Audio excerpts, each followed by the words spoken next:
Fala turma, tudo bem? Bem-vindos a mais um vídeo. Hoje a gente vai falar de um padrão arquitetural muito usado em contextos de microserviços e também em monolitos modulares, que são as arquiteturas orientadas por eventos ou arquiteturas guiadas por eventos.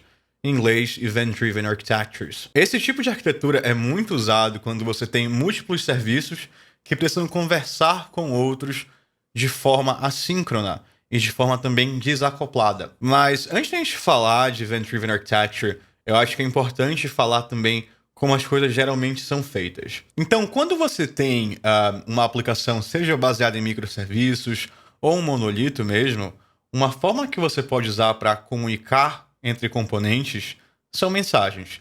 E, por exemplo, no monolito, essas mensagens são feitas de forma local, através, por exemplo, de métodos, você envia mensagens localmente, ou então, num contexto de microserviços, por exemplo, você faz isso através da rede. Seja usando HTTP, gRPC, não importa. Mas vamos aqui levar em consideração uma abordagem síncrona. Então, pega, por exemplo, um checkout. Digamos que você tem 3 componentes. Você tem o checkout, você tem o processamento de pagamentos e você tem a parte de envio de um produto. Então, quando uma compra chega ali no checkout, esse checkout vai ter que se comunicar com o processamento de pagamentos, com a parte de envio. Se a gente está falando de um monolito, por exemplo, isso pode ser uma chamada de método. Você instancia uma classe e passa uma mensagem através de um método. Isso é feito de forma síncrona e local no mesmo processo. Se a gente fala de microserviços, isso pode ser feito também através de, por exemplo, HTTP. Ou então você pode usar gRPC também de forma síncrona.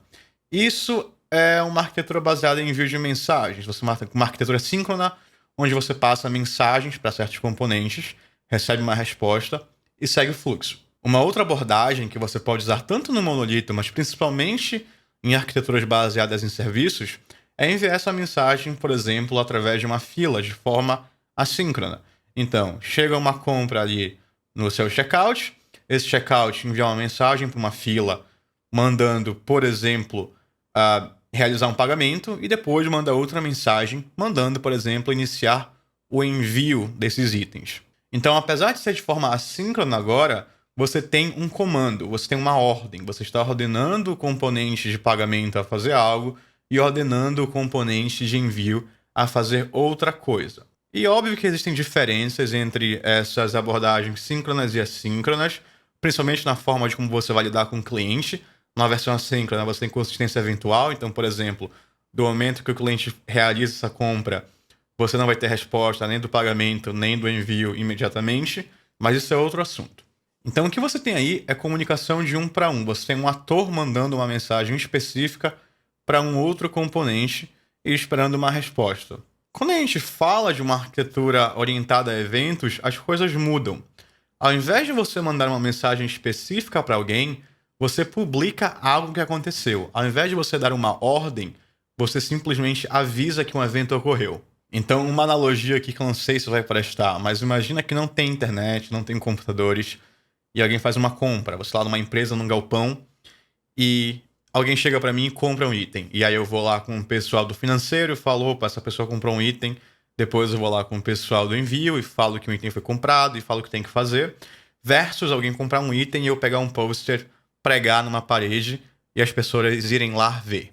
Então eu diria que a grande diferença de uma arquitetura guiada por eventos é que nela você simplesmente informa o mundo de que algo ocorreu. Isso se dá através do que a gente chama de Event Broker.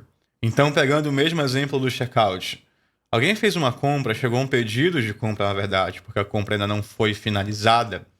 Esse serviço de checkout vai simplesmente salvar o que tem que salvar, todo o estado que tem que salvar, e ele vai publicar uma mensagem para esse broker avisando que uma ordem foi recebida, uma ordem de compra foi recebida.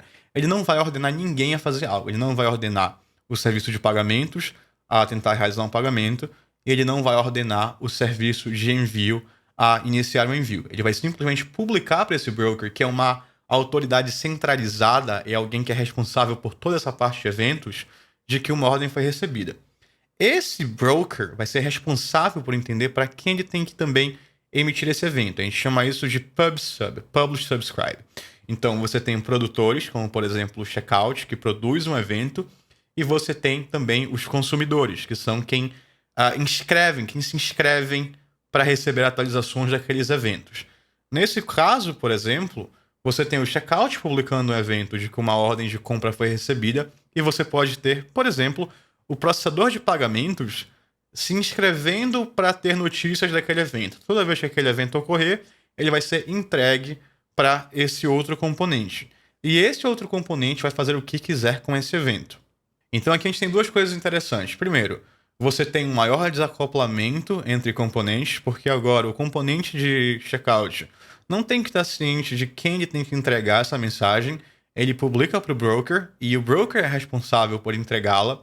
E você tem também a possibilidade de ter um único evento sendo consumido por diversos consumidores. Nesse caso, é só a parte de pagamento, mas você pode ter também, por exemplo, a parte de antifraude acontecendo ao mesmo tempo, ou diversos outros processos, envio de e-mail, etc. Então, eu diria que a parte central da ideia é essa. Você publica eventos, você publica algo que já aconteceu, e aí os consumidores consomem aquele evento. Nesse caso, o processador de pagamento vai consumir esse evento, tentar emitir um pagamento. Se falhar, é interessante ele publicar um outro evento avisando que o pagamento falhou, e aí um outro componente pode consumir esse evento para mostrar um erro para o usuário também, ou para enviar um e-mail para atualizar a compra falando que ela foi recusada. Se passar, ele pode emitir um evento de pagamento com sucesso, e aí, por exemplo, você teria dois consumidores, você teria um outro módulo ali, talvez até o checkout, para consumir aquilo e atualizar a compra falando que ela foi aprovada, com detalhes do pagamento e tudo mais, e também o módulo de envio, que pode consumir esse evento toda vez que um pagamento for aprovado, você tem que preparar o envio dos itens. O uso de eventos também favorece o que a gente chama de, ou melhor, atenua o problema de acoplamento temporal. Pensa no seu checkout ali num blocão de código onde você tem a criação da ordem de compra, a criação do pagamento e o início do envio. Legal. Imagina que agora você quer adicionar uma funcionalidade onde você dá um cupom de desconto para quem gasta mais de R$ 1.500 numa compra. Então você vai lá e adiciona um ifzinho falando: se essa compra custou mais de R$ 1.500, dá um cupom para esse cara. Show. Aí o seu chefe chega e fala assim: agora a gente precisa de um antifraude. Então você vai ali, talvez antes do pagamento até, e você adiciona um if e umas condições complexas de antifraude para fazer algo. Depois você descobre que se a compra foi feita por alguns estados, você tem que adicionar um outro bloco para talvez colocar essa compra no outro sistema. Um exemplo bobo.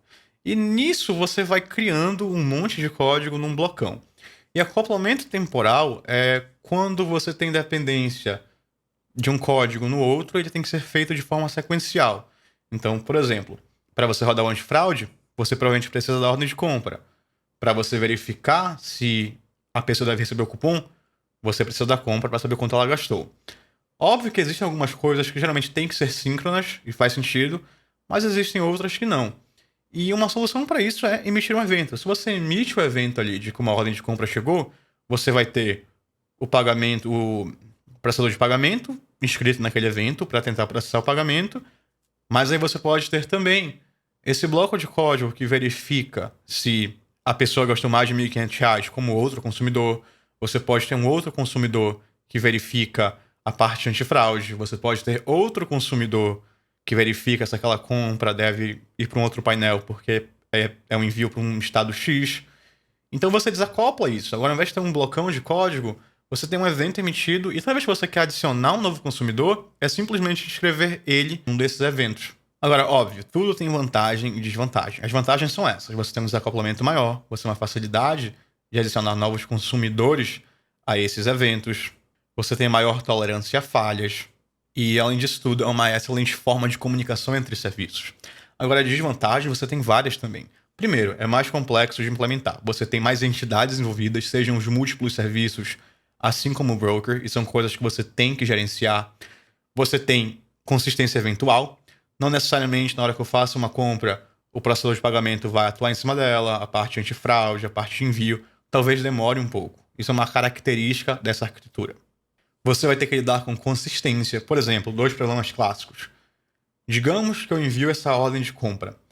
Eu crio esses dados no banco de dados e a publicação do evento falha. O que acontece? Nenhum dos outros consumidores, nenhum dos outros componentes vai receber o evento, porque ele falhou. Mas os dados vão estar no banco de dados.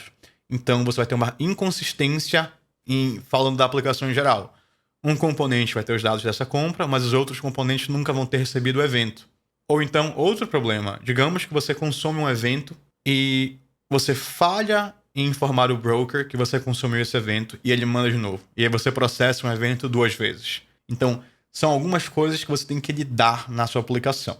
Não é só implementar eventos e ir embora para casa. Existem alguns detalhes que você tem que estar ligado. E esses são os mais básicos. Existem muitos outros pormenores.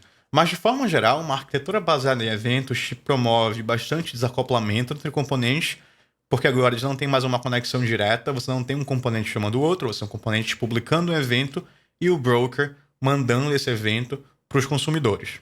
Mas o que eu acho muito interessante em arquiteturas orientadas a eventos, ou simplesmente ter um Event Bus na sua aplicação e usar ele, é que a sua aplicação se torna reativa. Ao invés de você dar ordens para componentes fazerem coisas, você reage a eventos. E isso é uma mudança de paradigma, uma mudança de pensamento bem legal.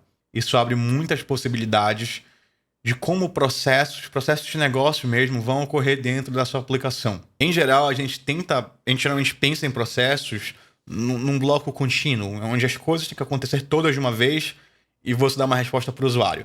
Mas quando você pensa em eventos, você começa a pensar em quebrar esse processo em processos menores, reativos, que reagem a eventos na sua aplicação e acaba gerando uma reação em cadeia. Você tem um evento fazendo algo e você tem outro evento reagindo a ele, um outro evento reagindo ao evento que foi publicado. E é difícil colocar isso em palavras, eu já tenho pensado nisso antes de fazer o vídeo. Mas a aplicação, na minha opinião, se torna um pouco mais orgânica. E assim, óbvio que existem situações que não vale a pena publicar um evento, principalmente para coisas muito simples, porque você tem esse aumento de complexidade dos dois lados, tanto no lado do consumidor, como também no lado produtor. Então, de forma simples, é isso. Espero que tenha feito sentido e a gente se vê no próximo vídeo. Valeu!